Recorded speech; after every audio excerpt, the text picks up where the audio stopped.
Evo, zdravo nazaj, en mesec je okol, remote epizoda je tudi nazaj. Remote je nek format, kjer se pogovarjamo remote in pogovarjamo se večinoma o AI tehnologiji. Se mi zdi, da je to kar primerno tem časom. Oziroma, da se bojo te vso energijo, ki jo mi vlagamo o razmišljanju o tej tematiki, pa vso energijo, ki vlagajo ljudje, ki poslušajo to, jaz nekako verjamem osebno, da se bo v naslednjih letih ful obrestoval tudi iz vidika biznisa, in da je to pol lahko nek moat, kar je tudi koncept tega formata od začetka. Danes z mano spet Boris Crgol, Andrej Škraba, Jaša Andrenšek. vedno težave s tem. Eksotičen priimek, ne? Na šek se konča. Zelo eksotično. Ne, tam vmes je malo težko je preklopiti med dejem pa nejem. Ampak ja, Boris, ti si ene par tematik poslal, o katerih bi želel govoriti oziroma želel jih izpostaviti. Pa mogoče lahko začnemo s tem announcementom Microsofta, osebnega asistenta, ki je integriran kar direktno v operacijski sistem. O tem smo itak govorili že ene par epizod nazaj, da je to neka taka normalen skok oziroma normalna smer za vse korporacije ali pa ponudnike operacijskih sistemov. Se pravi, da imaš kar asistenta integriranega ob strani v devajsu, ki ga uporabljaš, v tem primeru recimo računalnik, in lahko on kontekstualno razume, kaj ti delaš oziroma mu dajaš neke naloge. Zdaj pa ne vem, Boris, a je mogoče boljš, da jaz kar pokažem ta njihov blog post, pa poveš, kaj ti je bilo najbolj zanimivo. Mogoče malo komentarja za nazaj, tako kot si omenil, smo se že pogovarjali o Copilotu, ampak je pa res, da smo se pogovarjali takrat predvsem iz zornega kota podjetij, da bo to pač neko orodje, ki, ne vem, morda plačljivo, ki bo v bistvu ga primarno ga uporabljala podjetja, tako da v bistvu to, kar je mene najbolj presenetilo na nek način, vsaj kolikor sem jaz razumel, bo pač to enostavno integralni del Windows operacijskega sistema, torej nekaj, kar bodo lahko vsi uporabniki uporabljali. Tako da to mislim, da je kar velika stvar, večja, kot se morda zdi, tako na prvi pogled. Mislim, da je tudi mal odgovor Microsofta na to, kako je pristopil Google k temu. Ampak seveda, ena stvar, ki je bila pa vpeta v to, je pa povezan z objavo novega modela za generiranje slik, DALL-E 3, ki ga je OpenAI nekako oznanil, ali kako se temu reče, pred parimi dnevi, pa so tudi omenili, da bo kar prosto dostopen v Bingu. Presenetljiva stvar. Zdaj, DALL-E 3 je zanimiv med drugim tudi zato, ker omogoča generiranje teksta, vsaj glede na primere, ki so jih pokazali precej dobro, definitivno boljše kot to, kar smo videli do zdaj.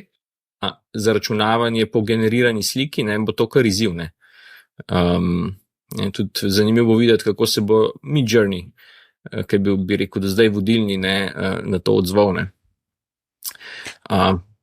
Boris, z vidika stroškov, se pravi, vse to, kar zdaj Microsoft agresivno vlaga neke resurse v to področje, se pravi, zdaj sigurno se dogaja nek tak land grab za uporabniki, pa v bistvu vsemi ponudniki, ki se bojo preklopili na to, ampak tako čisto me zanima, tole so zdaj oni dodali zastonj oziroma bodo dodali zastonj v Bing, generacijo teh slik, in to je zastonj za end userja. Tako kaže, ja. A si mogoče kaj razmišljal, koliko, ali pa če so kakšni podatki, koliko stane v bistvu ta land grab zdaj Microsoft na dan, na mesec? Ne vem. Ja, mislim, seveda, kakšnih točnih številk, tle ni zares upanja, da bi jih dobili, Se mi pa zdi zanimivo, ne, to pogledati iz zornega kota te računske moči, ne. Pač tle sta po eni strani, ne, rast kapacitet je ogromna. Recimo neke pač neuradne ocene so naprimer za Nvidio, da bo v naslednjem letu prodala okrog 2 milijona teh stotk grafičnih kartic za datacentre in recimo ena je cirka, ne vem, po zmogljivosti 8-krat nekje, od ene recimo A stotke. Pač to so tako velike številke, ampak po drugi strani, ne, če pa pomislimo, ne vem, iz stališča poslovne uporabe, ne, se mi pa zdi, da smo komi načeli čist sam vrh ledene gore, ne, vseh primerov, kjer bi se to lahko uporabljali. Tako da zdaj, jaz mislim, da je zelo zanimivo vprašanje, kako se bo ta rast povpraševanja pa rast kapacitet, kakšno dinamiko boste imela v naslednjem letu, v naslednjih dveh. Ker tle mislim, da se zelo enostavno lahko zgodi, ne, da bomo imeli več povpraševanja, kot je kapacitet, kar bi seveda pol vodili v to, da bomo vsi skupaj mogli ratati precej pozorni, na katerih področjih dejansko to uporabljamo. Ne. Po drugi strani pa je tudi možno, ne, da zaradi kakšnih dodatnih optimizacij in tako naprej, da bomo imeli spet presežek hardvera. Težko, to je res težko napovedati. Andrej, ti si v bistvu omenil v našem chatu, da si videl tisti dan, cel dan na Twitterju ta Copilot, pa glede na to, da si Windows user, ne? To vem, da si, ne? Za Borisa predvidevam, da tudi je, za Jašo pa vem, da je Mac user. Pa me zanima, Andrej. Jaz sem Windows user za biznis, Mac je samo zato, da se lahko tukaj le pogovarjamo, ker očitno rabiš nek proper komp in vsi s tem je svetovali, ne se zabava, kup si personal Maca, tako da zaradi tega ogovora sem jaz Mac user, drugače sem pa Windows user. Sam disclaimer. Ja, bom jaz tudi dodal disclaimer, da sem jaz tudi ko user oziroma uporabljam oboje v različne namene. Ja, bilo je sej tako, kot zdaj v zadnjem letu, vedno, ko je bila neka najava ali ko se je nek naslednji korak zgodil, malo je tudi posledica to, da jaz spremljam oziroma sledim takim profilom na Twitterju oziroma X-u, ne vem zdaj, kako je to že nek ustaljen ime. Eno se je dan zmotil, pa je rekel Twitter, tako da lej. Ja. Ja, bilo je zelo veliko teh nekih komentarjev na to. Zelo veliko je bilo nekih primerov oziroma komentarjev na to, da je konc za Midjourney, ne? Zato, ker če boš ti s ChatGPT-jem pa z DALL-E 3 lahko počejo iste oziroma še boljše stvari, ni zdaj sploh razloga, da bi Midjourney uporabljal. Tako da je bilo samo zanimivo videti, no, koliko sem takrat res na feedu imel teh novic. Drugače pa nimam kakšnega drugega posebnega komentarja, kar si tudi še sam nisem pogledal. Videl sem samo ta blog, no, pa ta kratek video, ki si ga tudi zdaj rolil. Jaša, kaj pa ti? Ti si bil busy week, si rekel. Ne, jaz sem ta week busy, ampak jaz sem ta Microsoft Copilot že pač pogledal malo bolj, ki je prišel v ta limited release. To je bilo, mislim, da že marca smo o tem govorili. In zdaj bo general release 1. novembra, ne? Za pač vse firme, ki imajo MS365. Ne? Se pravi, kaj se meni zdi, da je še vedno veliko enih firm zaradi compliance razlogov ali pa zaradi drugih razlogov ne uporablja veliko te tehnologije v smislu, da 80% od ljudi v tej firmi uporabljajo to tehnologijo. Seveda ima neke eksperimente. S to zadevo se pa spremeni to, ker vsak uporablja te Microsoft 365 tools, ne? Se pravi, to so Outlook, Teams, OneDrive, SharePoint, če sam nekaj naštejem, in Excel in Word in tako naprej. In tukaj se mi zdi, da bo zdaj to res prišlo pač do vsazga. Ne? In seveda bo to useful za nekatere stvari in bo folk res v bistvu poštekel, kaj se dogaja. Se pravi, to je en preskok, se mi zdi, ki se bo zdaj zgodil. Drugače pa res vprašanje, ki ga še vedno nisem mogel odgovoriti, in to je,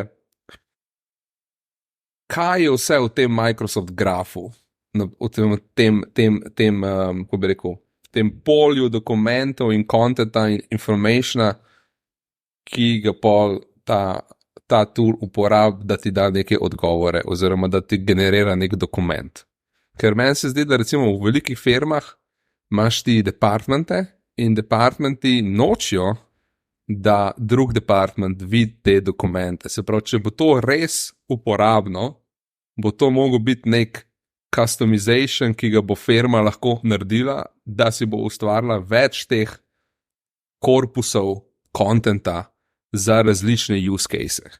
Se pravi, to ne vem, koliko se bo to lahko customizal, in tukaj vidim pa pol res proper preskok, ki pa se bo lahko šel, ki pa se bo zgodil tako, da bo recimo procurement contract, contract for external, ne vem, consultants, analiza nekih stvari, ki so napisani v dokumentih, vse to bo pol me res specifične use cases. Se pravi, ne vem, kaj bo vse v tem prvem korpusu, a bo to firma lahko rekla, kjere dokumente se lahko da v korpus, kjere se ne da v korpus, ker se mi zdi, da ta knowledge sharing je on purpose limited v firmah. Ne? Nima vsak do vsega dostopa.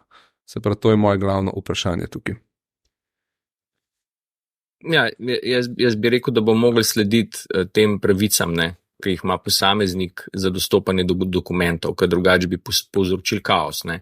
Torej, da bi recimo nekdo lahko dobival priporočila vezana na vsebine dokumentov, do katerih on znotraj podjetja nima dostopa. Ne. Mislim, tako si ne predstavljam si, da bi lahko sploh bilo kaj takega možno, drugače pač. Ampak tisto recimo v povezavi malo s tem, ne, Jaša, kaj pa meni tako zanimivo, ne, pa moj občutek je, da ta trenutek še nismo, vsaj jaz to še nisem videl, ne, da bi kakšno podjetje razvilo uporabniški vmesnik za delo s temi tehnologijami, ki bi bil res orientiran v njih, pa kako ljudje to uporabljajo. Pač tako se mi zdi, da veliko izhajamo zdaj recimo iz tega pogovornega uporabniškega vmesnika. Ne. In to se zdi na prvi pogled tako dosti logična stvar, ne, ker pač je tak jezikovni model zadaj. Pa sem pa zadnjič imel tako malo preblisk, ko sem malo analiziral, recimo, kako jaz to uporabljam, ne, pač, in kaj bi si želel, ne. In sem ugotovil, ne, da dostikrat, ko recimo delam na kakšni stvari, ne, je ta delovni proces je tako malo podoben kuhanju, ne. Tako, kakor si predstavljati, takrat bi imel nek delovni pult, ne, pa bi imel pa tako nad njim bi imel neke sestavine, ne, recimo, kakor da bi imel, tle je recimo opis nekih preteklih projektov, ne, in to je recimo tle noter kot začimba ali kaj, ali pa sestavina, ne. Tukaj je recimo opis tega, kar moram zdaj delati, ne. Tukaj je opis, ne vem, recimo nekega ciljnega uporabnika, kjer bi lahko vsake toliko časa hotel validirati, kako bi se ta uporabnik odzval na to, kar sem naredil, ne. In pol v bistvu, ko to sestavljaš, ne, pač to kombiniraš v neke dolge prompte, ne, sploh zdaj, ko so pri nekaterih ta okna ratala zelo velika, ne. In se mi zdi, da to tak proces, ki bi mogel biti tako na nek način vizualen, ne. Pa zelo enostaven, tako drag and drop, ne. Ali pa v smislu, če bi imel nek nov dokument, ali pa skupinco njih, ne, da bi ga lahko sam potegnil na ta pult, pa bi se avtomatsko v tekst spravil, pa mogoče bi se avtomatsko kakšna ikona naredila, ki bi reprezentirala, kaj je noter, ne, v teh dokumentih. In tako, prav vesel bi bil, če bi kdo kaj takega naredil, ne. Največ, kar sem videl do zdaj, so te tekstovni, v bistvu, ki delaš te workflowe, ne, da gre output od enega modela, gre v drugega, ampak se mi zdi, da manjka ta interaktivnost, pa ta enostavnost tega prenosa, ne. te workflowi so nastavljeni, da razvijaš ti eno statično rešitev, ki jo boš potem nekje objavil in bo potem delovala. To, kar pa jaz delam, je pa tako čist ad hoc povezovanje različnih vsebin skupine. Kako pa je, jaz imam eno vprašanje glede privacy-ja, ne? Se pravi, tisti video, ki smo gledali, ko je Copilot recimo popolnoma integriran v tvoj sistem, pa kar vleče neki iz Jire, neki vleče iz tvojega maila, vseh tvojih dokumentov. To se v bistvu pošilja vse pol na serverje od Microsofta, ne? Da se v bistvu language model s tem ukvarja, Boris. Ja, mislim, vse te podatki, velik del njih je že na serverjih od Microsofta, ne. Zdaj potem je zdaj vprašanje točno lokacijsko, ne geografsko, kje se te strežniki nahajajo. To je pač za ena podjetja ali pa državne institucije zelo pomembno. Ampak ja, pač uporabniki teh Microsoftovih storitev Office 365 pač imajo te podatke nekje na Microsoftovih strežnikih že tako, ne. Zdaj, lahko kakšnih tudi nimajo, ne, pa jih morajo dodatno integrirati, ampak mislim, da je to manjši del, ne. Tako da mislim, da ne bo v smislu, da bo zdaj bistveno drugače, a ne, kot je pa bilo do zdaj pri uporabi teh storitev, ne. Jaz to bolj vidim tako, kot da je Microsoft dodal neko dodatno storitev v ta nabor svojih že obstoječih in je to, ne. A lahko tole malo pokomentiraš, Boris? Ti si omenil, da ti je bila zelo zanimiva raziskava, ki so jo naredili. Se pravi, primerjali so dva tipa konsultantov oziroma dve kohorti. Eni so uporabljali GPT-4 za svoje taske, eni pa niso. In potem so dobili tele rezultate. No, se lahko mogoče pokažem graf. Tle je skoraj malo kratek uvod potreben. Ne. Jaz redno spremljam, ne, kakšne raziskave, ki jih zdaj delajo, kakšen je merljiv učinek recimo uvedbe različnih oblik umetne inteligence v neke poslovne procese. Ne. Kaj dejansko potem lahko izmerimo. Ne. Izkaže se vsem, da je tako presenetljivo malo teh študij, ne. Mislim, če primerjam glede na to, koliko se o tem govori. In pač nekaj sem jih že najdel prej, se mi pa zdi, da dosti njih je takih, če bi jih ocenjeval metodološko, ne, nekako mogoče ne čisto dovršenih, no. In pol posledično tudi rezultati, ki jih dobijo, so taki, da bi lahko kdo rekel, ja, sej to pa mogoče niso dobro zastavili in tako naprej, ne. Ta se mi pa zdi, da je bila kar kvalitetno izpeljana metodološko. Tudi skupina, na kateri so testirali, je bila zanimiva, ne? Bilo je, mislim, da nekaj čez 200 konzultantov od Boston Consulting Group. Tudi naredili so en kar soliden nabor različnih nalog, ki so bile tako zastavljene, da so nekako zrcale to, s čemer se te ljudje sicer pri delu srečujejo. Se pravi, dajmo samo recimo te naloge malo opisati, ker te naloge so me zelo blizu, ne? In te naloge so vse v tem sklopu stvari, Boris, ki si ti rekel, nekaj vprašam in dobim nek tekstovni odgovor, ne? Se pravi, oni so me naloge dva tipa.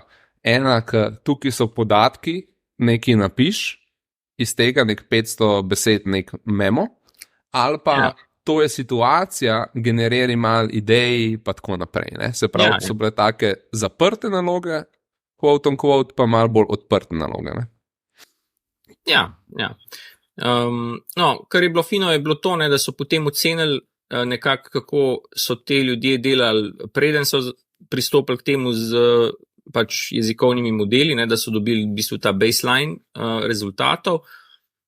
Pa tudi različne metrike so ocenjevali, ne, recimo kako hitro, torej ali so sploh opravili dejansko do konca nalogo, ali koliko hitro so jo opravili, pa na koncu kakšna je bila kvaliteta rezultata. Ne. Mislim, rezultati so vsekakor bili kar impresivni, ne. Mogoče najbolj v bistvu v sami kvaliteti, mislim, da je, če se ne motim, je povprečje za 40% večja, kot je bila prej. To je recimo tisti graf, no, tudi kako se je distribucija premaknila, tista čist na začetni gor, mislim, da ne, tale, ne. Mislim, tle je bil res velik preskok, ne. Pa tudi hitrost, mislim, da so bili 25% hitrejši v povprečju pri teh nalogah. Ne. Se pravi, hitrejši in bolj kvaliteten output, ne? Ja. Ne. Pa sej, ali je to presenetljivo? Mislim, sej, ne vem, vsaka tehnologija se mi zdi, da če imaš na voljo, da jo uporabljaš, se pravi, da imaš možnost in je tehnologija na voljo, ne? Ti bo nekako output povečala, ne? Ne, sej, mislim, jaz se večkrat srečam s tem, ne, pri mojem delu, da recimo razložim nekomu, pač kako zdaj neka nova tehnologija funkcionira, ne. In pač na nek način je skoraj bi rekel očitno, ne, da bi mogla voditi k optimizaciji nekega procesa, ne. Razen, če bi jo, ne vem, mogoče res slabo implementirali, ampak doskrat, a ne, to, kar pride recimo stališča stranke nazaj, ne, je stranka hoče imeti numerično oceno za njihov primer, kaj to pomeni. Ne. To ni dovolj samo reči, evidentno bo to izboljšal proces, ampak hoče imeti metrike, koliko izboljšal, kaj bo zdaj to pomenilo. Ne. In zato mislim, da so te raziskave pomembne, ker pač dajo nekaj tega vpogleda. Ker tudi potem, a ne, težko je, recimo, ne, v večini primerov ne more nekdo pri eni stranki tega implementirati, pa zmeriti KPI, ne, potem pa te podatke uporabljati pri drugi, ne, zaradi seveda varovanja poslovnih skrivnosti in tako naprej. Ne. Medtem ko pri teh študijah pa je odprto, ne, vsi jih lahko pogledajo, vsi lahko si ustvarijo neko mnenje. In tudi pač recimo te preskoki, ranga, ne vem, 40% izboljšanje kakovosti rezultata, ne, so tako veliki, da pač zdaj res, a ne gre več tega ignorirati, ne. V smislu, ja, sej, mogoče o 5% boljš ne bomo zdaj investirali v to, ne. Tako da, ne. Pa tudi ena stvar tukaj, da samo še to dodamo, mogoče, kar se je zgodila, je to, da kar so pogledali, koliko so se izboljšali v kombinaciji s katerimi ljudmi, ne. In oni, ki so najbolj te taske že znali brez AI-ja, za njih se je izboljšal samo, ne vem, 15%. Ne? Za one, ki so pa znali najslabši brez AI-ja, pa so podobili AI, se je pa ful izboljšal. Ne? Se pravi, to v bistvu nič ni presenetljivo, je pa hudo, da tudi taka strukturna študija pove v bistvu output leveler v tem smislu. Se pravi, najboljši ljudje si lahko manj pomagajo pri takih nalogah z AI-jem, ker že vse vejo sami, pri takih nalogah, ne pri vseh, ne. Oni drugi pa si lahko bolj pomagajo. Kar je sicer dosti zanimiva stvar za mene, ker nasplošno moje videnje tehnologije, pa mogoče imate vi drugačne, je, da tehnologija vodi v neenakost v smislu, da je nek lever, ki če si ti dvakrat boljši od enega, brez tehnologije si pač dvakrat boljši. Če pa si pač dvakrat boljši za tehnologijo, ki ima lever 100, si pa lahko ful več narediš. Ne? In se pravi, jaz tukaj vidim, da AI bo tudi mogoče postal taka stvar, da bojo oni res, ki ga znajo uporabljati, ki so že dobri, lahko tudi naredili crazy stvari. Pri teh konkretnih nalogah, ki so pa bolj, bi rekel, simple, ki je nek ceiling, koliko je lahko neki dober, koliko je lahko 500 besed memo dober, ne? Tukaj je pa mogoče to lever. Ne? Se pravi, jaz bi to omenil, pa bi mogoče malo vprašal, kako vi vidite vpliv te tehnologije pri različnih taskih za neko equalizacijo outputov med ljudmi, pa še večjo diferenciacijo mogoče pri drugih taskih. Ja, mislim, da je kot nek tak izenačevatelj, ne. Ta efekt sem jaz tudi že v drugih študijah opazil, ne. Tako, to je zdaj že kar, rekel, ta je bila bolj replikacija pravzaprav tega, kar so že drugi izmerili, ne. In jaz mislim, da ta efekt je resničen, ampak imam pa občutek, da utegne biti nekako časovno omejen, ne. In je vezan tudi na to, kaj recimo zdaj danes pač te modeli zmorejo, ne. Pač v veliki večini primerov niso, bom rekel, superhuman capable ali karkoli, ne.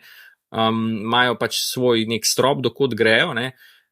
In ta strop, dokot grejo, v večini primerov niti ni više postavljen kot pa to, kar zmorejo sposobni ljudje. Ne. Tako da pol bi bilo pravzaprav hecno videti, da bi pri to vrstnih nalogah, kot si zdaj izpostavil Jaša, da bi pa zdaj ki so že itak najboljši, dosegali tak preskok. Ja. To bi pa rekel, že danes velja, da ljudje, ki so bom rekel, res na vrhu po sposobnostih in so sposobni uporabljati te tehnologije tako out of the box, torej da jih uporabijo mogoče ne samo, da avtomatizirajo en proces, tako kot ga delajo in so ga vedno delali, ampak da probajo zdaj na drugačen način tudi stvari organizirati. Tam pa mislim, da so tudi pol večji te večkratniki lahko popolnoma možni, samo te študije ta efekt težko ujamejo.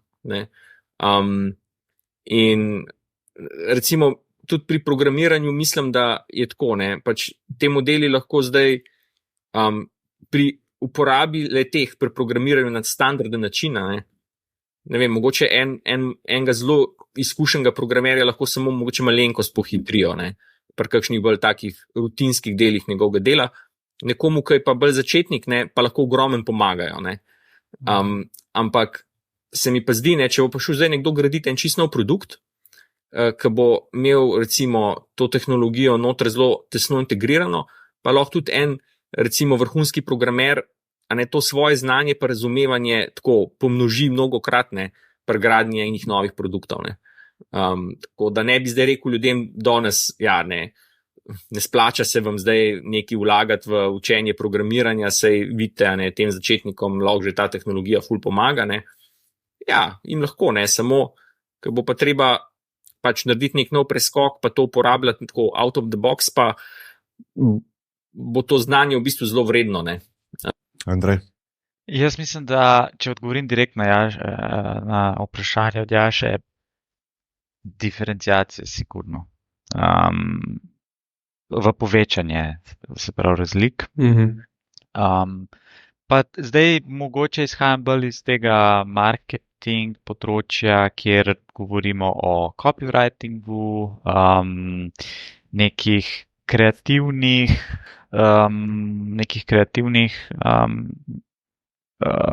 produktih, se pravi, ne vem, slike, videi, glasba, vse, kar rabiš za ustvarjanje marketinških materialov. Analiza, se pravi, analiza podatkov, ki jih imaš produktno in marketinško. Tisti, ki so že zdaj dobri, bojo postali samo še boljši, ostali bojo pa verjetno pol s časom lovili to in bo se ustvarjalo neko novo povprečje. Se pravi, zelo mi je bil všeč ta graf, ki smo ga prej gledali, kako v bistvu se je malo samo premaknila ta oblika, je pa ostala enaka, in po moje se bo isto zgodilo. Se pravi, oblika distribucije v tisti študiji. Se pravi, ta zvonček bo ostal isti, samo premaknil se bo. Tako da po moje diferenciacija bo samo še večja. Ja, v bistvu jaz se bom lotil mogoče tako ekonomsko pa filozofsko tega vprašanja, ker v bistvu se mi zdi to ful pomembno, kad te tehnološke sile delujejo na našo civilizacijo, in nosijo neke posledice. In čistko posledice digitalizacije ali pa interneta lahko vidimo v temu, da se delajo večje razlike med medijano, se pravi nekom, ki je res na sredini, pa tem, ki je na vrhu. Zato, ker s tehnologijo se da leverage dosežta. Se pravi, če si ti tak človek, ki razmišlja sistemsko, pa to mislim na način, da vzpostavlja sisteme, pa avtomatizacije. Ekstremen primer je recimo Jeff Bezos. Začne pošiljati knjige na internetu iz neke pisarne, in potem vse do današnjega Amazona je samo sistematizacija tega procesa in skalanje tega na masovni ravni. In nismo vsi taki ljudje. Jaz mislim, da nismo vsi rojeni s takim načinom razmišljanja, ne, da nam je to naravno. In te, ki so narejeni na ta način, ne, da vedno iščejo neke, kako to zautomatizirati, kako to vzpostaviti sistem in pozabiti, ne, na to. In stvar sama deluje. Jaz mislim, da s to tehnologijo bodo te prosperirali in v bistvu ušli nam vsem, ne, nekam naprej. Po drugi strani, ne, kar Klemen, je samo ena stvar. Like, zakaj bi oni ušli, zakaj ne bi ti ušel? Mislim, kako veš, da ti ne boš ušel, kako to, mislim, zakaj si ti na uni strani, recimo? Ma ne, sej, jaz mislim, da mi štirje, a ne, nismo v temu, da bomo od zadaj ostali. Mogoče sem se narobe izrazil, nimam tazga mnenja vse, pa ne, nimam pa tudi tazga mnenja, da sem ekstremno tam, ne, da bom recimo postavil nek nov Amazon. Ne. Zdaj govorimo o enemu res mogoče 10 ljudeh na svetu, a ne, ki so ekstremno tam. Tam jaz mislim, da nisem, ne, sem pa bolj na tej strani, da bom znal po moje izkoristiti to tehnologijo. Ne. In vsi mi, ki se danes o tem pogovarjamo, ne, kar je dost zgodja. Ne. Če sem ti odgovoril, Jaša. Ne. Ja, ne, si odgovoril, pa postavljaš še ena zelo zanimivo vprašanje. Recimo, vsaka tehnologija, ki je prišla v zadnjih 20 letih, smo na koncu dobili nekih 5-10 hegemotov, ne, ki so firme, ki so dominirale kategorijo, ali bo to social media, ali bo to e-commerce, ali bo to nekaj drugega. In zdaj tukaj pa reajo, jaz konkretno, trenutno, vsaj tega še ne vidim, da je ena firma sigurno bo zdominirala to. To je mogoče nek UI umestnik, manjka, ampak da je ta tehnologija šla v proliferacijo open source projektov, se mi zdi, da smo bolj v eni fazi, kjer ni jasno, da bojo neki hegemoti prišli iz tega ven. Pa kaj bi bil pol ta moat za te hegemote? Ne? Ker recimo moat se ustvari itak, moat skoraj nikoli ni purely tehnološki. Moat je, ko je neka tehnologija zadosti dobra in jo en dober predstav, dobi uporabnika, dobi marketing učink, če neki fizično pošilja kot Amazon, dobi nek scale in moati so izven tehnologije nekako. Zdaj me zanima, kakšni moati bojo to bili, pa kako vi gledate na to, ali bojo te hegemoti se ustvarjali pri tem, ali bo to mogoče nek 1000 winners type of situation.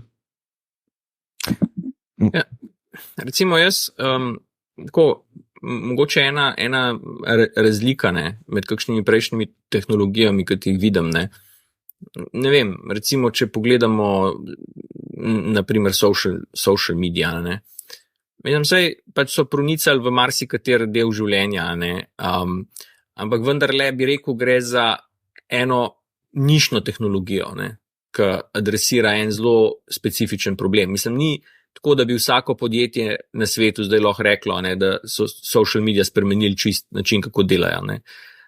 Je pa recimo veliko podjetij, ne, za katere bi lahko rekli, da so računalniki to naredili. Ne. In jaz mislim, da bo tle podobno. Ne. Pač ni, da bi pričakoval, ne vem, imeli bomo 3 AI kompanije, ki bodo imeli umetno inteligenco kot nek osrednji generator pač poslovnega modela, ne. Ampak bo implicirala pač praktično vsa podjetja. Ne. Zdaj za nekatera bo to boljša novica, za nekatera bo slabša. Ne. In bi rekel, da v tem prvem valu imam občutek, so obstoječi tehnološki giganti mogoče nesorazmerno veliko koristi pač pobrali, ker so bili zelo dobro pozicionirani z resursi, z podatki za to. Ne. Ampak tudi velja to, a ne, znotraj tehnološkega sektorja. Ne. Zdaj pa recimo vprašanje pa je, kaj se bo zgodilo s proliferacijo a ne vem, v logistiki. Ne.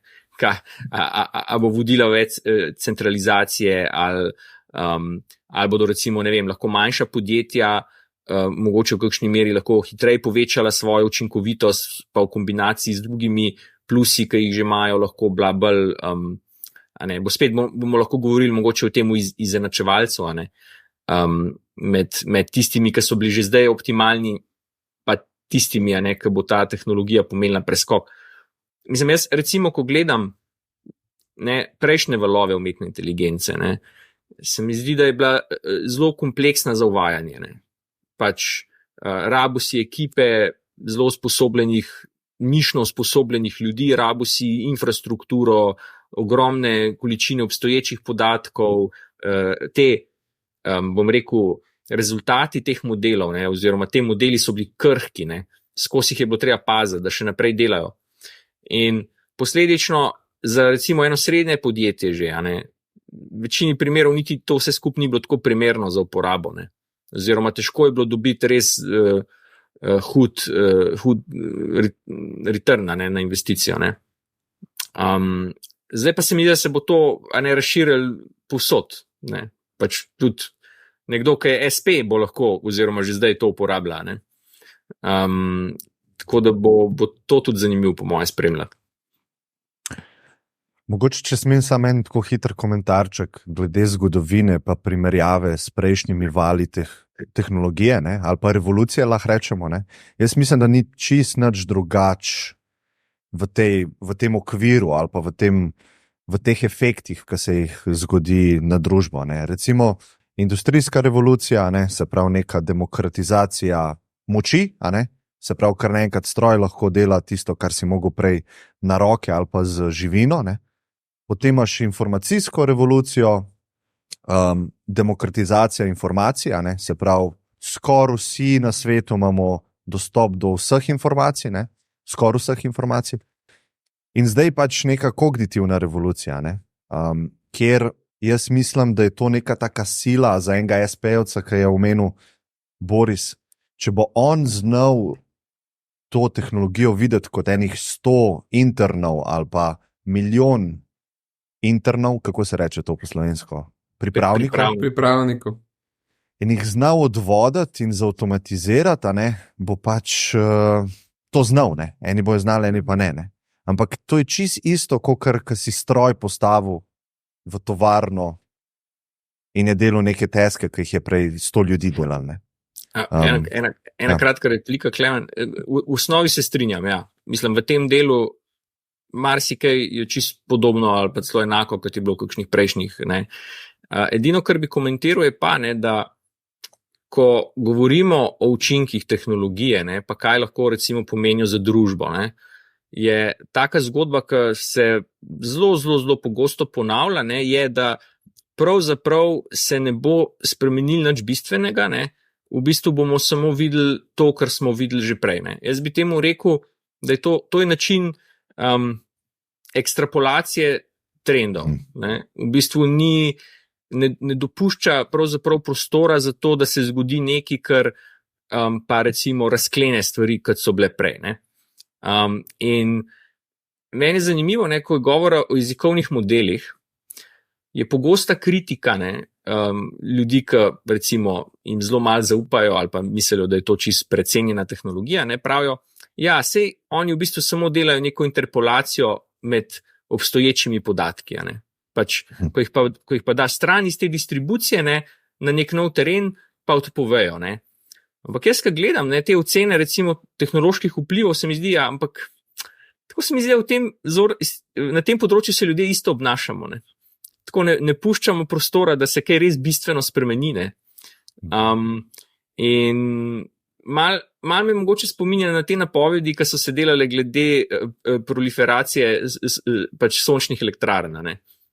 Verjetno ste vsi videli tisti graf, kako je, ne vem točno, katera organizacija svetovna napovedovala, vsakič znova napovejo, da se bo izravnala količina novo dodajanih teh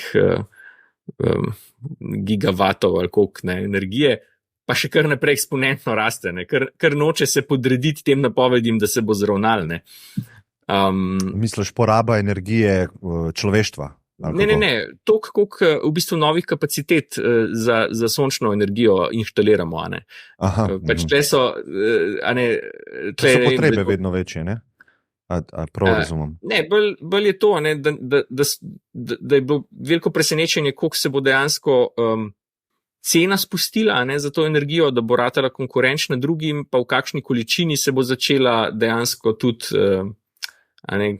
graditi oziroma inštalirati. Ne. In jaz tako probam razmišljati, tudi recimo o umetni inteligenci. Ne. Pač ne, da imam en scenarij pred sabo, ampak probam razmišljati o različnih scenarijih in potem, glede na to, kar vidim, dodajam količino verjetnosti na enega ali pa na drugega.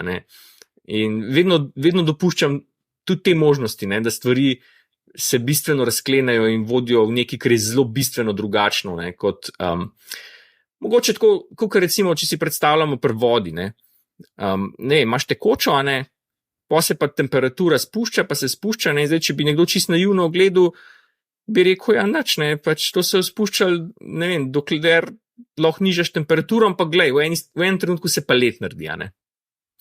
Pač, tako, no, v tem smislu. A pa do absolutne ničle prideš, ne, če je recimo omejitev vesolja takšna. Ja, no, ne moreš malo več. Ne, pač lahko, ne, samo bolj bi rekel, da so te fazni prehodi, ne, po moje so možni tudi v našem načinu, bom rekel, uporabe tehnologije oziroma kaj ta tehnologija lahko pomeni oziroma prinese. Ne. Sam itak za vsakega posameznika, recimo, svet je absolutno zelo drugačen danes, kot je bo, ne vem, 1955. Ne? In če se en zbudi 1955, pa prije danes ven, bo rekel, wow, to je pa drugačen svet. Ampak takih ljudi itak ni in mi smo skozi continuously v času. Kar pomeni, da za nas, za našo percepcijo, svet ni neki toliko bistveno drugačen. Ne? Kaj je pa drugačno, se mi zdi, zadeva in dojemanje sveta je pa tvoja situacija v svetu relativno na druge. Ne vem, a imaš 5krat več denarja, a imaš družino ali nimaš in tako naprej. In ta tehnologija, bistvena ta stvar se mi zdi, da je, da ljudje imajo vsak nov tehnološki val, da možnost, da eni drugi ljudje postanejo uspešnejši, kakor prej. Včasih so to ljudje iz prejšnjega vala, včasih so to neki drugi ljudje. Recimo pri tem LLM-ih se mi zdi, da niso čist najboljši klasični ML AI programeri so zdaj najboljši s tem v tem novem valu. Malo so dali možnost ljudem, ki so v bistvu rekli, to je nek nov start za mene. In če boš ti lahko prišel v družbi na nek drug nivo s to tehnologijo, pa se bo svet zate spremenil. Drugač bo pa tako kot telefon. A se je svet ful spremenil, ker je telefon? Verjetno se je, ampak ti si ga dojemal, dobil sem telefon, vsi ostali imajo telefon tudi, se pravi, spet smo na relativno podobni situaciji. Spet moram prihraniti denar, da ga lahko, ne vem, na počitnice in tako naprej. Se pravi, tukaj se ne bo svet ful spremenil, razen če boš ti preskočil svoj rang, kje si v družbi relativno z drugimi, ne? To je bilo dobro, da si omenil, ne, te ML inženirje, ki so specialisti bili recimo v prejšnjih oblikah umetne inteligence, strojnega učenja. Ne. Jaz tudi mislim, ne, to je po moje tako za širšo publiko poslušalcev kar relevantno, ne, da dejansko ljudje, ki postanejo zelo dobri v eni stvari, ne, in to sicer generira prednost, ampak če se stvari zelo spremenijo, pa jih začne zavirati, ne, ker težko spustimo, ne, nekaj, v kar vemo, da smo investirali toliko let, nekaj, kar nas tudi drugi prepoznajo kot zelo uspešne v tem. In ja, jaz recimo mislim, da veliko ljudi gre v podatkovno znanost, ML inženiring, ker imajo neko ljubezen do gradnje modelov, do učenja modelov, do algoritmov, vseh teh stvari, ne. Ampak veliko tega zdaj pade ven iz te domene, ne. Ni več potrebno, no, oziroma so pač druge stvari potrebne.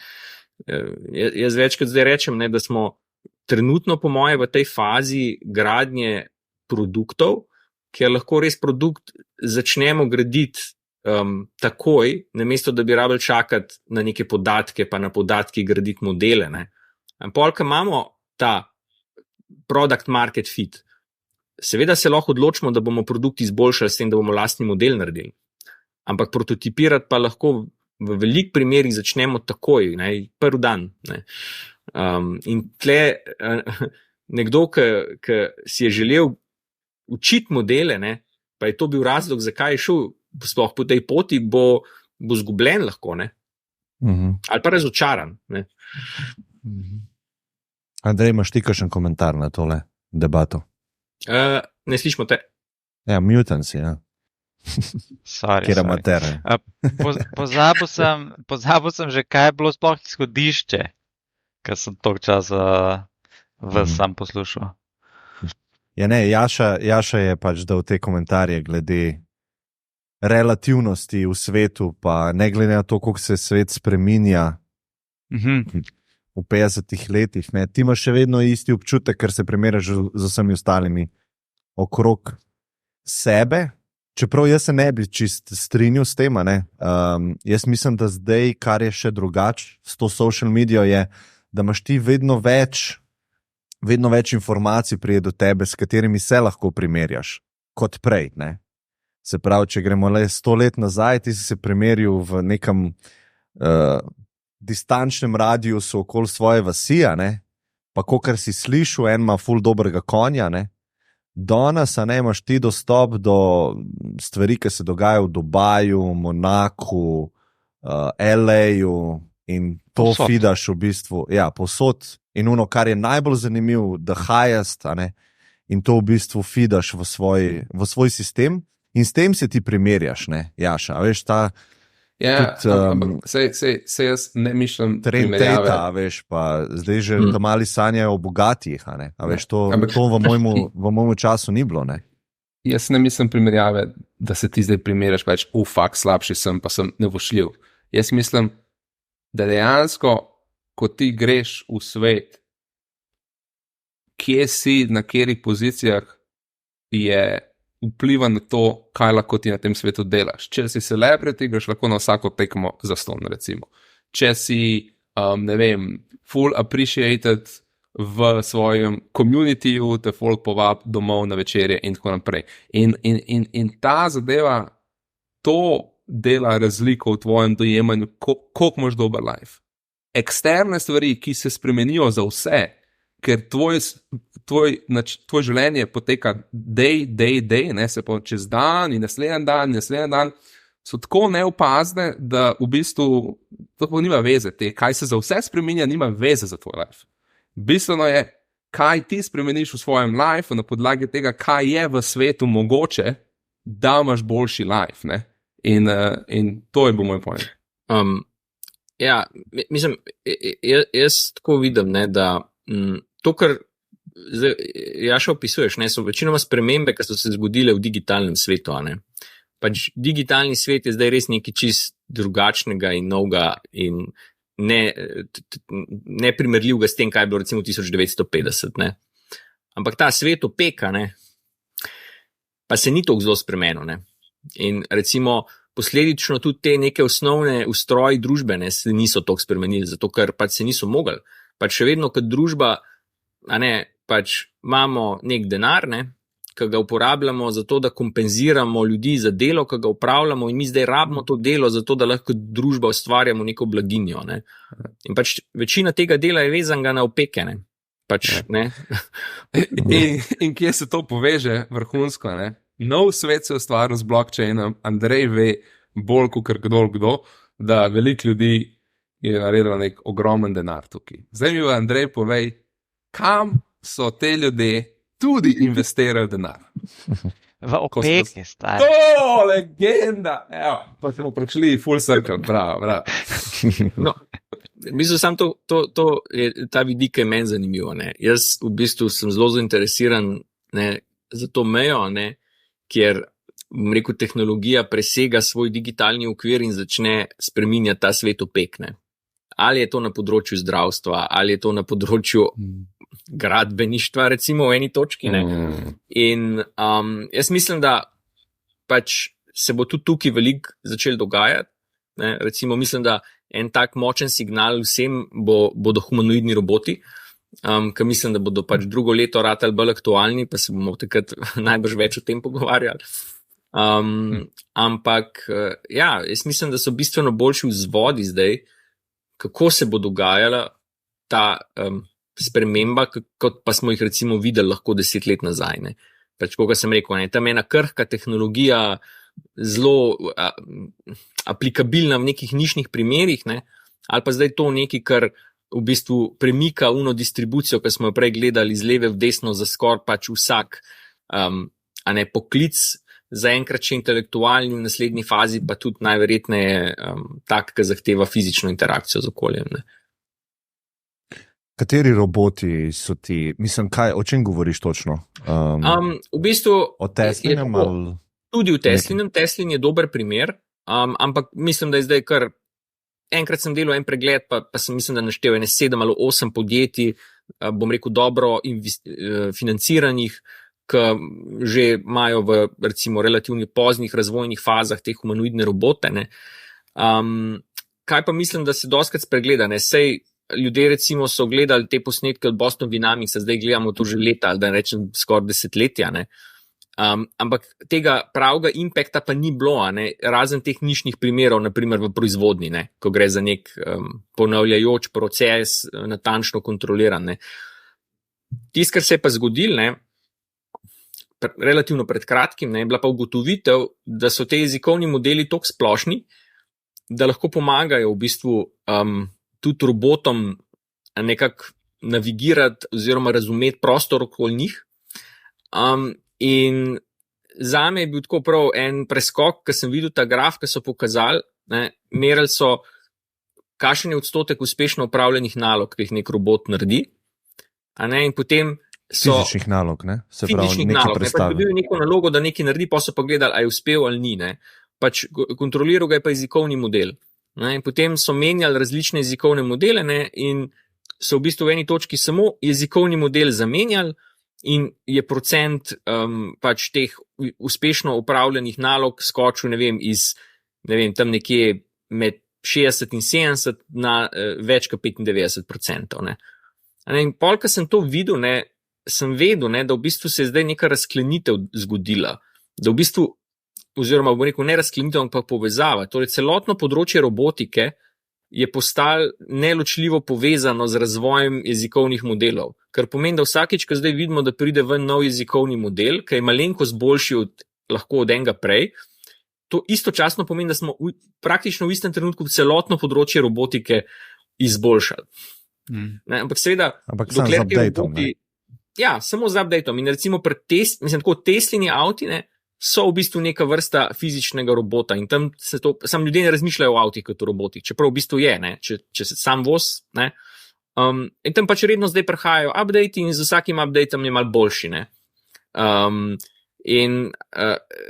To mislim, da je tisto, ki bo povzročil, da bomo kar naenkrat pravzaprav sposobni narediti v bistvu robote, ki bodo hardversko sicer podobni, kot so bili kakšni že prej, ampak bodo pa zdaj imeli to, da rečem pamet, ki bo dovolj dobra, da bodo lahko v normalni interakciji z nekimi dinamičnimi okolji, polnimi nekih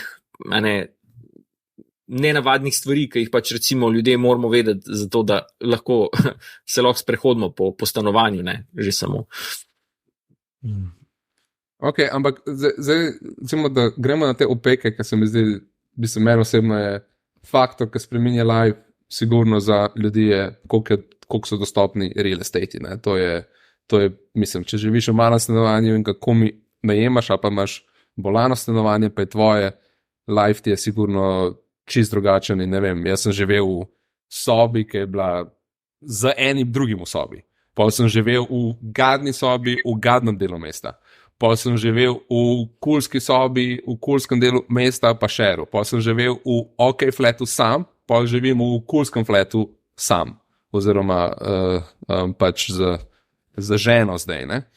In je fora, da to je meni spreminja life. Ne? Se pravi, zdaj pa stroški tega produkta, če ga hočeš recimo kupiti, ali pa najemati, ali pa karkoli, so land, pa imaš pa construction stroške, recimo, da so 40%. In če so tukaj neki humanoidni roboti, recimo, da bo to lahko manj stalo. In ko bo enkrat manj stal, kaj je pol v bistvu prednost tega, kar to prodaja, ker on bo itak to že danes prodaja tudi za večjo ceno. Se pravi, jaz tukaj tudi za humanoidnimi roboti ne vidim neke linije, da bo cene stanovanj postale bolj dostopne. Ja. Okay, ne, nisem mislil, ko sem rekel opeke, ne, sem mislil pač celoti fizičen Atome. svet. Ne. Ja, mislil sem tudi to, recimo, da če si ti samo ostarel, ne, da je tam zdaj lahko tudi med ljudmi tudi en robot, ki pomaga skrbeti za tebe, naprimer. Ne. Ja. Ampak bistven del opek so dobesedno opeke, po mojem mnenju. Se pravi, če tukaj ne bo enega napredka, to bi bil wow napredek, ne? Da bi imeli vsi stanovanje, ki ga hočejo. To bi bilo hudo. Ja. Kaj pa, Jaša, mogoče To je zadnja stvar, ki se bo zgodila. Lej, ti si lahko Jaša, veš kako bo, ti boš v šiti sobi, v prvem levelju, ki si ga opisal, ampak gor boš imel VR očala in boš v full hudem fletu. To ti hoče prodati, veš, temu se moraš opreti. In me boš to zelo težko prodal, to je na tek, ampak ok. Jaz mislim, da se skoraj tle treba dotakniti tega, ne, da pač jaz mislim, da mi kot družba vedno lahko poskrbimo z regulativo ali pa s kakšnimi drugimi omejitvami, da bo neka stvar težko dosegljiva pa veliko stala in je to lahko predvsej nepovezan z stroški gradnje, stroški surovin in tako naprej. Ne. Recimo, koliko bi lahko kakšne stvari naredili bolj optimalno, a ne, če mi postavimo, v bistvu, če ti preprečimo, a ne, da ti postaviš to hišo, ne, nekje, pa dovolimo to samo na ene par, a veš, skrbno izbranih, že zasedenih parcelah, potem pač ne moramo kaj dosti le narediti, ne. Ampak ja, to je po mojem bolj za drugo srečanje debata, ne, ker tle je tudi veliko zapovedati, ne, o tem, kako lahko regulativa spremeni pot umetne inteligence. Ne. Mogoče se še tale zadnja tematika, ki bi jaz želel, da mi Boris malo razloži, je tole. Ne vem, če vidiš na skrinu, Boris. Ja, vidim. V bistvu zdaj je bilo veliko je bilo tako govora, ne, o inteligentnih agentih, mi smo tudi zdaj že omenili, po moje, skoraj v vsakem od zadnjih srečanj, ne, saj mečkaj kdaj omenimo, ne. In pol istočasno, ne, se pa ljudje tako, marsikdo seveda, ki je malo bolj skeptičen, ne, sprašuje, dobro, pa kaj pa zdaj lahko naredimo s temi inteligentnimi agenti, ne, zakaj pa je to dobro, ne. In potem sem pač naletel, ne, zdaj na ta, to je v bistvu odprtokodna knjižnica, je pa tudi članek z njo povezan, ne. Gre se pa za ta princip, ne, da ko je govora v tem primeru o razvoju softvera, ne, pač ni, mislim, do zdaj recimo ljudje so uporabljali mogoče GitHub Copilot, ne. In GitHub Copilot je tako zasnovan, ne, da je samo en tak tvoj pač kopilota, ne, ki ime pove in ti mal, ne vem, kakšno, a ne, pišeš eno funkcijo, pa ti mal skrajša ta čas ali pa ti kaj predlaga, ne. Bolj so kakšni probali tudi z language modeli na splošno, ne, da mu ti daš eno navodilo, ne, pa potem pričakuješ, a ne, da ti bo on kar napisal nov program, ne. In skaže se, a ne, da tako, vsaj ta trenutek, če to počnemo z GPT-4, ne dela prav dobro, ne. Mislim, čim je stvar mečkam bolj zapletena, kot je pa recimo ena funkcija, se večinoma stvari ne izvedejo pol na koncu, ne. No, potem je bila pa ta ideja, ne, kaj pa če bi te ugotovitve, ki smo jih kot ljudje ustvarili o tem, kako se software razvija, poskušali prenesti zdaj na jezikovne modele. In to zgleda tako, ne, da v bistvu namesto, da bi v bistvu ena sama entiteta nam pomagala razvijati software, se ustvari na začetku en nabor različnih vlog, ne, tako kot jih vidimo dostkrat v softverskih podjetjih, ne, od CTO-ja, CEO-ta, pa pol do programerjev, testerjev, pač code reviewerjev in tako naprej, ne. In oni potem na podlagi tega začetnega opisa, ki ga dobijo od uporabnika, kaj si uporabnik želi, ne, se pogovarjajo med sabo, dodelajo idejo, potem začne en programer nekaj programirati, potem pač ta code reviewer to pogleda, pa nekaj opas, pa mu pove nazaj, pa potem gre do CTO-ja mal, to je že nekaj razvid, pa on to pokomentira, ne. In rezultati so kar zelo zanimivi, ne. Velik, ne vem, recimo en tak čist primer, lahko, recimo, BMI kalkulatora, ta mi recimo vstal v spominu, pač, poveš, da bi to rad, čeprav tudi kakšne druge bolj zapletene stvari naredi, in pol na koncu, ko je ta proces končan, imaš tam eno mapco, ki se ji reče warehouse, in tam noter je koda, in potem zaženeš main funkcijo, in program dobiš, kaj dela, ne. Crazy. Ja, precej se mi zdi, da to začenja malo nagovarjati precej direktno, te skeptike, glede tega, kaj lahko ti modeli naredijo, naprimer pri razvoju programske opreme, ampak jaz mislim, da je to samo, zdaj pač te, ki so to delali, so si izbrali programsko opremo, ne. Ampak zakaj pa ne bi to v kakšnem drugem kontekstu tudi delovalo, ne? Sej mi, bom rekel, kot družba na vseh različnih področjih smo najdel neke načine, kako z ustrezno kombinacijo ljudi z različnimi vlogami, pa to interakcijo med vlogami pripeljemo do boljšega rezultata, ne, kot pa če bi katerikoli posameznik se tega lotil sam, ne. In ja, to mislim, da je to ena taka stvar, ki bo lahko precej spremenila stvari. Ne bojo mogoče na začetku najlažje uvajati. To je tisto, kar sem prej govoril, če je nekdo navajen na en ustaljen način, pa je zelo dober v njem, se bo mogoče kar malo upiral temu, ne.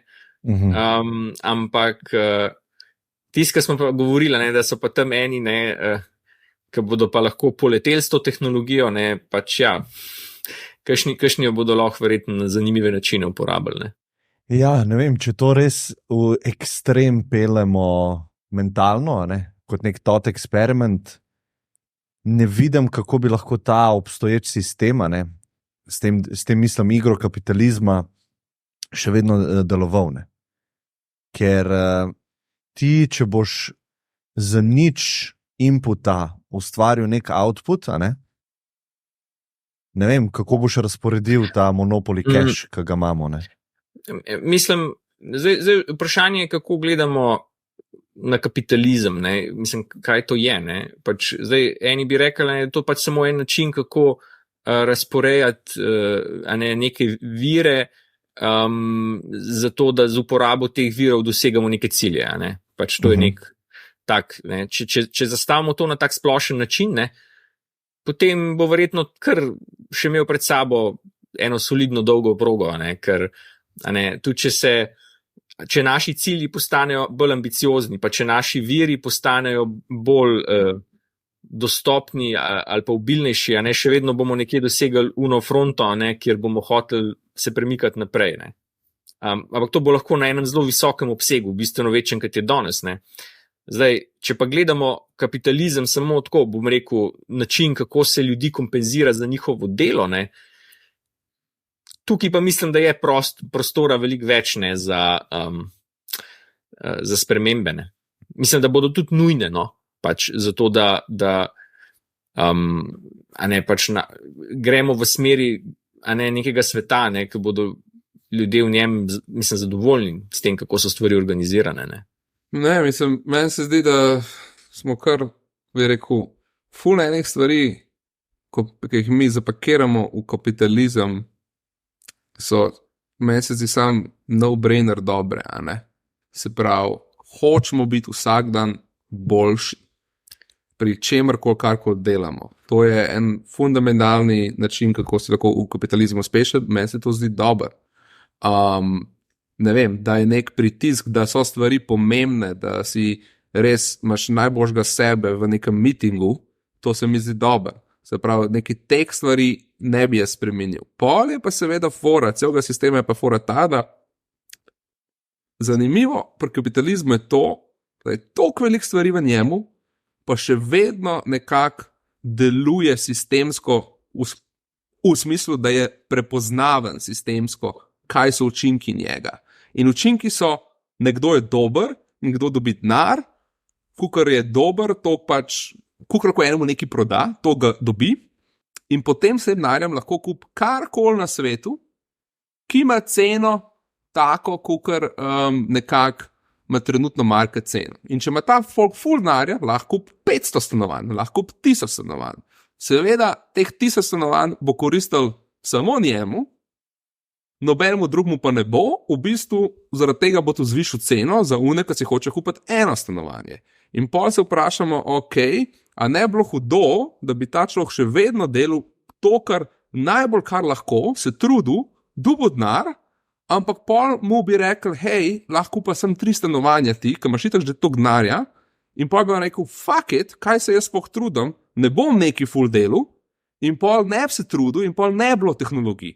Se pravi, ta link med tem, da peščica ljudi ima full denarja, pa zato driva neke cene stvari za ostale, pa peščica ljudi, ki zmore se res trud za neki, ne vem, a se bi še vedno toliko trudil, če ne bi mogel kompletno prosto uživati sadov tega denarja, ki ga dobijo.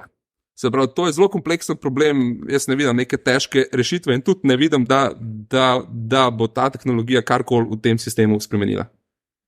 Še nekaj časa. Tisto, kar sem prej rekel, ne, da je kapitalizem lahko sistema, ne, ki nam pomaga vsaj približno optimalno zasledovati neke cilje. Ne. Zdaj, tle je tisto pomembno vprašanje, ne, kaj je naš cilj kot človeštvo. Ne. Zdaj, mi lahko uporabimo kapitalizem zato, da pač delujemo v smeri teh ciljev in jih mogoče dosegamo hitreje pa boljše. Ne. In zdaj pač mi lahko rezultate pol, tega, kar kapitalizem ustvarja, pač porabljamo za to, da zadovoljujemo te cilje. Lahko bi bil cilj blaginja vseh. Ne. In zdaj pač trenutno rabimo ljudi za to, da pač ustvarjajo to blaginjo. Ne. Na raznih nivojih. Ne. Zdaj, če mi začnemo počasi te ljudi avtomatizirati, v eni točki mogoče pa ne bomo rabili toliko ljudi ali pa ne bomo jih sploh morda rabili za zagotavljanje blaginje, ampak v osnovi je pomembno, da je blaginja. Ne.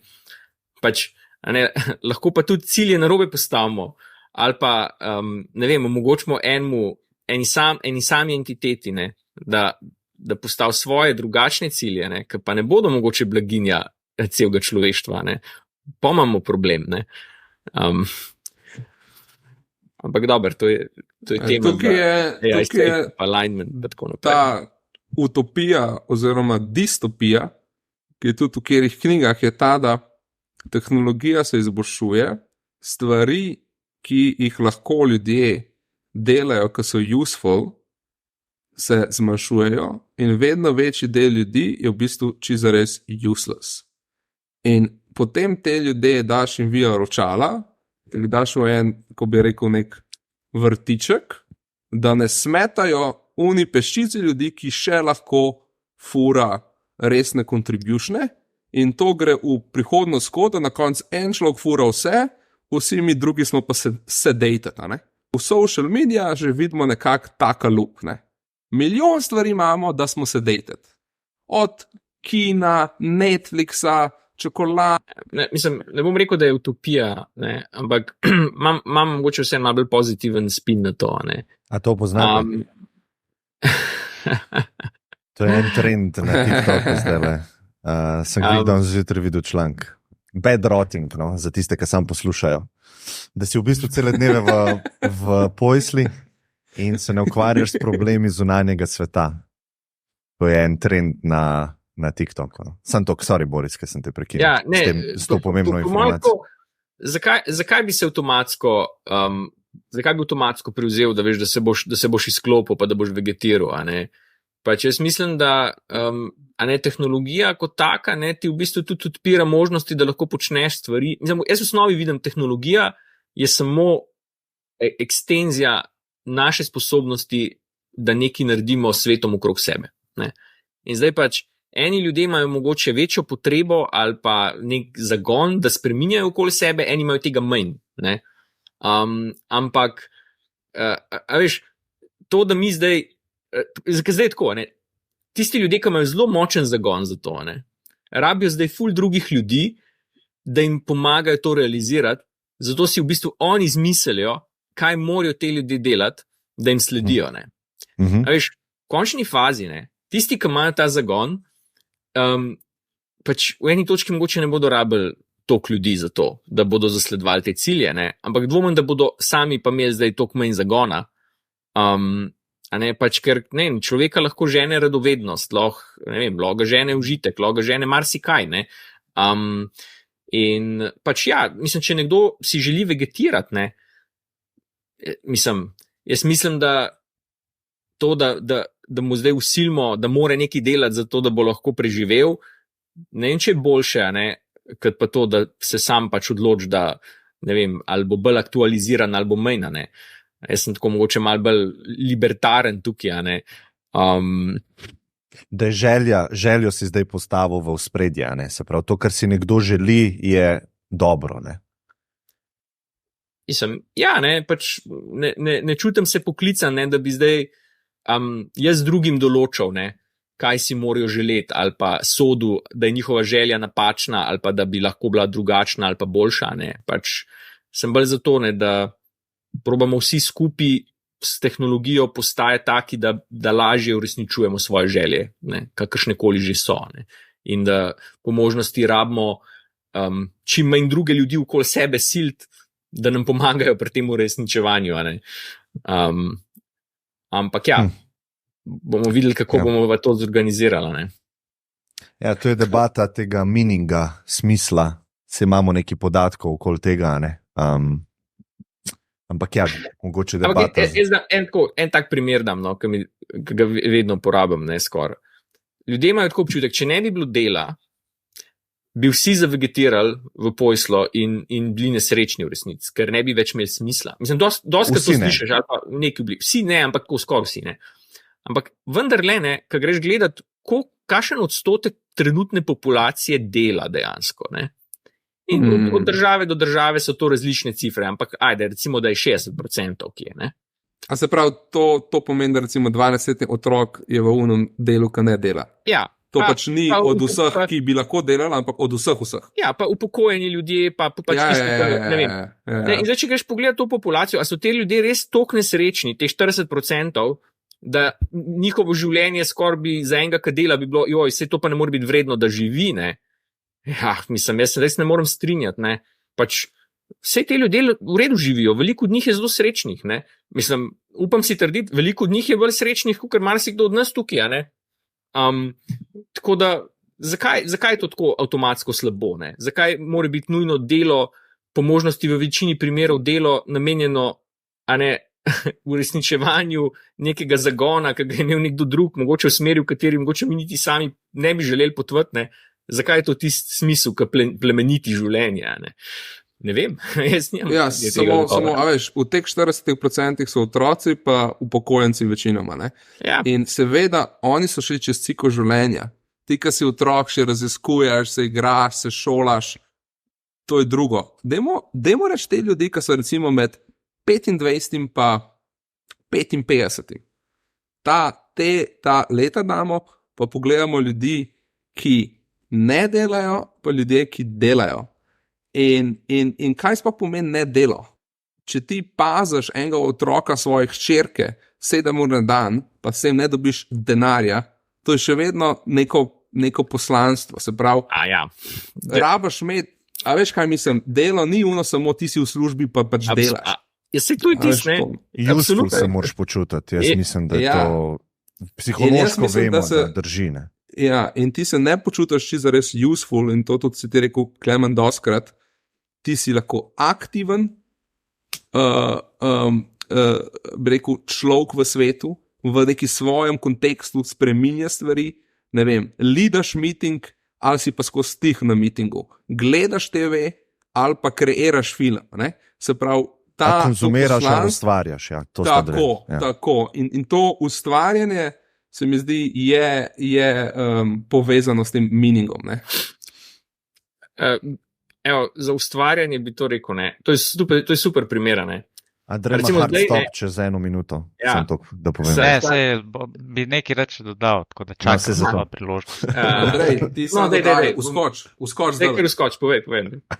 Ne, daj ti Boris prvo, sej lahko še malo Ne, naprej. mislim, Ko boš pozabil, no, ko boš pozabil. generiranje slik, ne, Zapiši si. je tak primer, ne. Pač ljudje, mislim, to, da zdaj lahko z umetno inteligenco generiramo slike, a ne, to ne pomeni, da je samo dejanje, recimo, slikanja na platno, ne, za ljudi, ki to počnejo iz užitka, zato kaj manj, kaj slabše, a ne.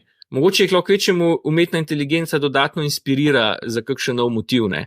Ampak to je to, da si ti sam ustvaril neki svojimi rokami, ne, je za veliko ljudi užitek, ne. Zdaj, tisti, ki pa to delajo primarno zaradi komercialnega vidika, ne, za njih je pa lahko mogoče drugačna zgodba, ne. Dobro, zdaj pa Andrej, ker Ja, to, ki je bilo zdaj rečenega, sploh ne vem na kaj, pa kje vse bi dal repliko, ampak bom probal nekako Na vse, stari, Na vse. Ne, ful mi je bilo to všeč, kaj je Boris rekel, da on tehnologijo vidi kot neko ekstenzijo ja, pač človeka, kot bitja, da interaktira z okolico, ne. Pa zdaj je bilo veliko rečenega o tem meaningu in ne vem kaj. Ne. In jaz tako gledam. Ti imaš človeka kot neko najbolj, recimo, razvito, razmišljujočo bitje na tem planetu, dajmo reči, v vesolju, ne vemo, ampak recimo, da smo najbolj, ne. Pa imaš pa neko najbolj fundamentalno obliko, je pa virusa, ne, ki je tako čist, ful najbolj preprosta stvar, ker v bistvu nimamo še sploh 100% teorija, je to živa ali ne živa stvar. Ampak recimo, da je živa, ker se nekaj premika, pa ti se RNK spušča v druge celice in gre pa tako naprej. In če ti pogledaš te dva organizma, v tekmi sta prišla čist enako daleč v času, ki nam je bil dan. Ne? Človek z vso to svojo kulturo, civilizacijo, ekonomijo, filozofijo, ne, je tukaj, virus je pa na čist istem nivoju. Sam da je brez civilizacije, brez kulture, brez ekonomije, ampak preživetveno, če gledaš samo obstoj, pa obstajamo trenutno v istem času in celo evolucijo smo isto dal čez. In mene zdaj ful zanima, a bo človek lahko s tem AI, s to revolucijo, a bomo mi lahko dosegli nekaj več, a veš, da bomo mi ratali tisti, ki bomo čist nadvladali vse ostale žive oblike organizme, da ne bo več bolezni, da ne bo več, ne vem. In to se mi zdi, bi bil dokaz ta pravega napredka. Ne to, a bo zdaj, a bojo mitingi bolj učinkoviti, a bomo mi hitreje lahko, ne vem, a bo nek Amazon zdaj boljši ti pošilju v last mile, pa boljše predikcije delu. To je samo taka minimalna izboljšava nekih digitalnih aspektov življenja. Ne? Če se bo pa to prelevil... Predpogoj je za to. Predpogoje. Zdaj pa vprašanje, ne? A bomo mi čez 40 let, veš, a bomo mi še vedno se tam pogovarjali, ni denarja za zdravstvo, tisti z AI imajo vse, oni pa ki nimajo, pa nimajo. Tako, to bojo po moje ful pomembne stvari, a bo AI zdaj res poskrbel, da bo naš ta brick and mortar world postal boljši, ne? Ja, cool. Sej moramo zaključiti, ne? Ja, jaz grem. Ful dobre istočnice za razmišljanje, bi jaz rekel, no. Tako. Ni pravih odgovorov, ampak razmišljanje. Tako da hvala vam vsem trem, ki ste se malo podružili na tole sobotno jutro. Tole bo kar že danes gor, tako da veselo soboto vsem. More biti, Klemen, če ne bo že zastarelo. To zdaj AI montira, veš. Ker stari, v ponedeljek bo tale virus, ga bomo nadvladali, stari. Ja, v ponedeljek že ni več bolezni. Tako. Lepo se mejte, pa se vidimo. Ja, hvala enako. Hvala, čau.